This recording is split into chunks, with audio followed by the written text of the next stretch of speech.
muốn săn mây thì các bạn hãy đến với chùa Linh Quy Pháp Ấn. Chùa Linh Quy Pháp Ấn nằm ở trên ngọn núi Quy Hồ, đồi 45, thuộc xã Lộc Thành, huyện Bảo Lâm, tỉnh Lâm Đồng. Thì cách thành phố Bảo Lộc 20 km.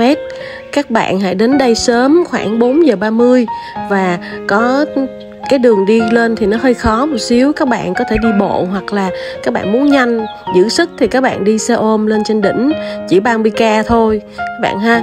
Và có hai nhánh, một nhánh bên trái là đi lên chính điện, các bạn đi nhánh bên phải thì sẽ lên được cái nơi để mà check in và săn mây.